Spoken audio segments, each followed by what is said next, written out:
ನಮಸ್ಕಾರ ರೈತ ಮಿತ್ರರೇ, ಗೆಳೆಯರೇ. ನಾನಿವತ್ತು ನಿಮಗೆ ಅಡಿಕೆ ಮತ್ತು ಬಾಳೆ ಪ್ಲಾಂಟ್ ಮಾಡೋದು ಮತ್ತು ತೆಂಗಿನ ತೋಟದ ಮಧ್ಯ ಅಡಿಕೆ ಮತ್ತು ಬಾಳೆ ಸಸಿಗಳನ್ನು ನಾಟಿ ಮಾಡಬೇಕಾದ್ರೆ ಯಾವ್ಯಾವ ಕ್ರಮಗಳನ್ನು ಅನುಸರಿಸ್ಕೊಂಡ್ರೆ ನಿಮಗೆ ಮುಂದೆ ಅನುಕೂಲ ಆಗುತ್ತೆ ಅಂತ ತಿಳಿಸ್ಕೊಡ್ತೀನಿ. ಓಕೆ, ನೋಡಿ, ನಾವಿಲ್ಲಿ ಎರಡು ತೆಂಗಿನ ಮರದ ಮಧ್ಯದಲ್ಲಿ ಸಮಾನಾಂತರವಾಗಿ 2 ಲೈನು ಅಡಿಕೆ ಹಾಕ್ಕೊಂಡಿದ್ದೀವಿ. ಓಕೆ, ಆಮೇಲೆ ಗುಂಡಿ 1.5-2 ಅಡಿ ಆಳ ಕೊಡಿಸ್ಕೊಂಡಿದ್ದೀವಿ. ಟ್ರೆಂಚ್ ಲೈಕ್ ಪೈಪಿಂಗ್ ಗುಂಡಿ ತೆಗಿತಾರಲ್ಲ ಆ ಥರ. ಆಮೇಲೆ ಅಡಿಕೆ ಪ್ಲಾಂಟ್ ಮಾಡಿಕೊಂಡು ಒಂದು 9ರಿಂದ 9.5 ಅಡಿಗೆ ಒಂದೊಂದು ಸಸಿ ಬೀಳೋ ಥರ ಪ್ಲಾಂಟ್ ಮಾಡ್ಕೊಂಡಿದ್ದೀನಿ, ಅಡ್ಡಡ್ಲಾಗಿ ಮತ್ತು ಉದ್ದುದ್ಲಾಗಿ. ಓಕೆ, ಅದ್ರ ಮಧ್ಯದಲ್ಲಿ ಬಾಳೆ ಸಸಿನ ಪ್ಲಾಂಟ್ ಮಾಡ್ಕೊಂಡಿದ್ದೀನಿ. ಓಕೆ, ಆಮೇಲೆ ಅಡಿಕೆ ಸಸಿ ಹಾಕಬೇಕಾದ್ರೆ ಅದು ತೆಂಗಿನ ತೋಟದ ಮಧ್ಯದಲ್ಲಿ ಹಾಕ್ತಾಯಿದ್ದೀವಿ ಅಂದಾಗ ಮುಂಜಾಗ್ರತೆ ಏನು ಅನುಸ್ಕೊಬೇಕು ಅಂದರೆ, ತೆಂಗಿನ ಮರಗಳು ಬರೋ ಅಂಥ ನೇರಕ್ಕೆ ಒಂದು ಸಸಿನ ಒಂದು ಲೈನ್ನ ಮಾಡ್ಕೊಳ್ಳಿ. ತೆಂಗಿನ ಮರ ಬರೋ ನೇರಕ್ಕೆ. ಅದರ ನೆಕ್ಸ್ಟು ಮಿಡ್ಲಲ್ಲಿ ಒಂದು ಲೈನು, ಸ್ಟ್ರೈಟ್ ಲೈನು. ಅದ್ರ ನೆಕ್ಸ್ಟು ಇನ್ನೊಂದು ತೆಂಗಿನ ಮರ ಲೈನಿಗೆ ಒಂದು ಲೈನು. ಓಕೆ, ನೋಡಿ, ಇದು ಈ ಕಡೆ ತೋರಿಸ್ತೀನಿ. ಸ್ಟ್ರೈಟ್ ಲೈನು, ಈ ಲೈನಿಗೆ ಒಂದು ಲೈನ್ ಲೈನ್ ಹಾಕ್ಕೊಳ್ಳಿ. ಅದ್ರ ನೆಕ್ಸ್ಟು ಮಿಡ್ಲಲ್ಲಿ ಒಂದು ಲೈನ್ ಹಾಕ್ಕೊಳ್ಳಿ. ನಿಮ್ಮದು ತೆಂಗಿನ ಮರ ಒಂದು ಮರದಿಂದ ಮರಕ್ಕೆ ಅಂತರ ಜಾಸ್ತಿ ಇತ್ತಂದರೆ 2 ಮರದ ಮಧ್ಯೆ 2 ಲೈನ್ ಹಾಕ್ಕೋಬೋದು.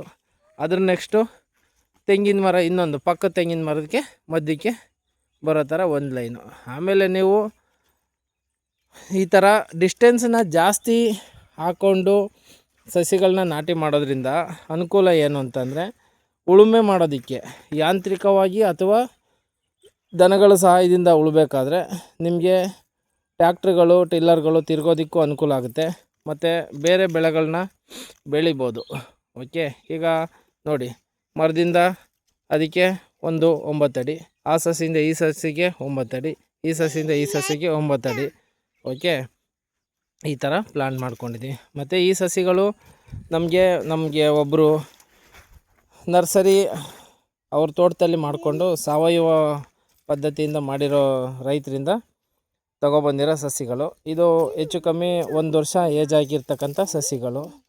ಆಮೇಲೆ ಬಾಳೆ ಗಿಡಗಳು ಬಂದುಬಿಟ್ಟು ಬಾಳೆ ಸಸಿಗಳು.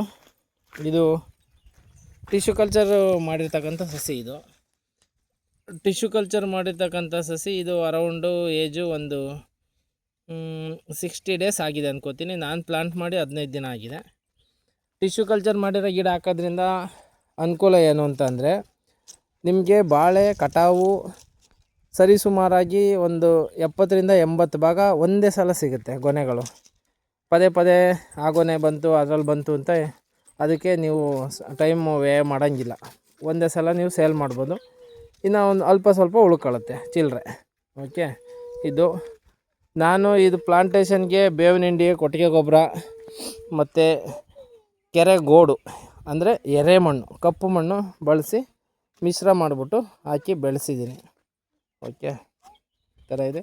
ಆಮೇಲೆ ಗುಂಡಿ ಹೊಡ್ಸೋದ್ರಿಂದ ಅನುಕೂಲ ಏನು ಅಂದರೆ, ಈ ಗುಂಡಿಗೆ ನೀವು ಒಂದು ಸಲ ನೀರನ್ನ ಬಿಟ್ಕೊಂಡು ಆಮೇಲೆ ಅಲ್ಲಲ್ಲೇ ಮಾರ್ಕ್ ಮಾಡಿಕೊಂಡು ಗೊಬ್ಬರದ್ದೆಲ್ಲ ರೆಡಿ ಮಾಡಿಕೊಂಡು ಸಸಿಗಳನ್ನ ಪ್ಲಾಂಟ್ ಮಾಡೋಕ್ಕೆ ಮಾಡಿಕೊಂಡ್ರೆ ಶೀತಾಂಶ ಇರುತ್ತೆ. ಮತ್ತು ತೋಟದೊಳಗಡೆ ಇದು ಜಾಸ್ತಿ ದಿನ ಆರೋದಿಲ್ಲ, ಶೀತ ಹಾಗೇ ಇರುತ್ತೆ. ಸ್ವಲ್ಪ ಸ್ವಲ್ಪ ಗಿಡಗಳು ಅಪ್ಪಾಗೋ ತನಕ ಹಂಗೆ ಕೈಯಲ್ಲಿ ನೀರು ಹಾಕ್ಕೊಂಡು ಆಮೇಲೆ ನೀವು ನೀರುಗಳನ್ನ ಪೈಪ್ಲೈನಲ್ಲಿ ಕಟ್ಕೋಬೋದು. ಆಮೇಲೆ ಗುಂಡಿ ಇರೋದ್ರಿಂದ ನಿಮಗೆ ಗೊಬ್ಬರದ ಅಂಶ ಆ ಕಡೆ ಈ ಕಡೆ ಸ್ಪ್ರೆಡ್ ಆಗೋಲ್ಲ. ಸೇಮ್ ಏನು ಈ ಗುಂಡಿ ಟ್ರಂಚ್ ಒಳಗಡೆ ಶೇರ್ ಆಗುತ್ತೆ. ಆರಾಮಾಗಿ ಎಲ್ಲ ಸಸಿಗಳಿಗೂ ಸಮಾನವಾಗಿ ಫೀಡ್ ಆಗುತ್ತೆ ಅದು. ಓಕೆ, ಹೀಗೆ ಇದೆ. ಬೆಳೀರಿ, ನಿಮ್ಮ ಜಮೀನುಗಳ್ನ ಹಾಳು ಬಿಡಬೇಡಿ. ಖಾಲಿ ಕುಂತ್ಕೊಳ್ದೆ ಏನಾದರೂ ಒಂದು ಮಾಡ್ತಾಯಿರಿ. ಓಕೆ, ಇದು ನನ್ನ ಖುಷಿಗೋಸ್ಕರ ಮಾಡ್ತಾಯಿರೋದು. ಯಾವುದೇ ಇನ್ಕಮ್ಮು ಆಗುತ್ತೆ ಇದರಿಂದ, ನಾವು ಬೇರೆದೇ ಮಾಡ್ಬೋದು ಅನ್ನೋ ಯಾವುದೂ ಇಲ್ಲ. ನೋಡೋಣ ಮುಂದೆ. ಓಕೆ, ನಮ್ಮ ಸಂತೋಷಕ್ಕೋಸ್ಕರ ಮಾಡ್ತಾ ಇರೋದು ನೋಡಿ. ಇದು ಅಡಿಕೆ ಸಸಿದು ಮೇಯ್ನು ಸ್ಟ್ರೈಟ್ ಲೈನು ಬಂದಾಗ ನಿಮಗೆ ಉಳುಮೆ ಪರ್ಫೆಕ್ಟಾಗಿ ಬರುತ್ತೆ, ಮತ್ತು ನಿಮಗೆ ನಿಮ್ಮ ತೋಟ ನೋಡೋದಕ್ಕೂ ಒಂದು ಚೆನ್ನಾಗಿ ಕಾಣಿಸುತ್ತೆ. ಓಕೆ, ಹಿಂಗೂ ಸ್ಟ್ರೈಟ್ ಲೈನ್ ಬರಬೇಕು, ಅಡ್ಲಾಗೂ ಸ್ಟ್ರೈಟ್ ಲೈನು, ಉದ್ದಲಾಗೂ ಸ್ಟ್ರೈಟ್ ಲೈನ್ ಬರಬೇಕು. ನೀವು ಅಡ್ಡ ಉದ್ದ ಸ್ಟ್ರೈಟ್ ಲೈನ್ ಮಾಡ್ತಂದರೆ ನಿಮಗೆ ಕ್ರಾಸಾಗಿ ನೋಡಿದ್ರೂ ಕೂಡ ಸ್ಟ್ರೈಟ್ ಲೈನು ಕಾಣಿಸುತ್ತೆ. ಕ್ರಾಸಾಗಿ ಎಲ್ಲ ಸಸಿಗಳದ್ದು ಅಷ್ಟೇ, ಕ್ರಾಸಾಗಿ ಬಂದಾಗಲೂ ಸ್ಟ್ರೈಟ್ ಲೈನ್ ಕಾಣಿಸುತ್ತೆ. ಇದು ನಿಮಗೆ ನಮ್ಮಿಂದ ಕೊಡ್ತಾ ಇರ್ತಕ್ಕಂಥ ಕಿರು ಸಲಹೆ. ನಮಸ್ಕಾರ, ಧನ್ಯವಾದಗಳು. ನನ್ನ ಯೂಟ್ಯೂಬ್ ಚಾನಲ್ಗೂ ಕೂಡ ನೀವೆಲ್ಲರೂ ಸಪೋರ್ಟ್ ಮಾಡಿ.